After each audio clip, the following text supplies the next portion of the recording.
तुम्ही तुमचा जो 31 तारखेला मुंगसापूर जेहूर जे एक ज्याला आपण ढोकी साधू म्हणता येईल, भोंदू महाराज असे स्वतःला बापूजी म्हणतात असा जो भोंदू महाराज आहे, या माणसाने एका शेतकऱ्यावरती, प्रतिष्ठित शेतकरी की जे जेहूरचे माजी सरपंच अशा व्यक्तीवरती त्याने त्यांची शेतातील फळं विक्रीसाठी तिथे घेऊन गेले होते आणि ती अडवणूक करायची, ती तिथं झाली नाही, तिथं ती विक्री नाही झाली पाहिजे. का नाही झाली पाहिजे तर त्यांनी त्यांचा गाळा तिथं जो आहे, म्हणजे ट्रस्टला त्यांनी पैसे दिले पाहिजे. तुमचा जर माल विकायचा आहे तर ट्रस्टला पैसे दिले पाहिजे.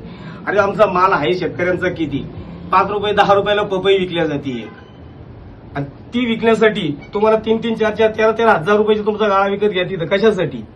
म्हणजे हा जो अन्याय आहे, ही जी हुकुमशाही आहे, म्हणजे त्या महाराजाला ना संविधान मान्य आहे ना कुठला कायदा. त्याला फक्त एकच, त्याची जी तिथे 20 गुंठे जमीन आहे, त्या 20 गुंठेच्या नावाखाली त्याने तिथं आज 10 ते 12 एकर जमीन ताब्यात तिथं घेतली आहे. का असं?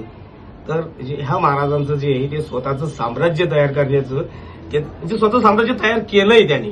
आज तो तिथं हात घालतोय. पण एक त्या गावचा भूमिपुत्र म्हणून आणि एक संघर्ष शेतकरी संघटनेच्या वतीने मी एक त्याला इशारा देतोय की येणाऱ्या 8 दिवसामध्ये त्याला पोलीस प्रशासनाने जर कधी अटक केली तर ठीक, नाहीतर कायदा काय असतो आणि कायदा तुमचा तिथे हुकुमशाही चालत असेल तर तो कायदा हातात घेण्याची हिंमत आमच्यात सुद्धा आहे.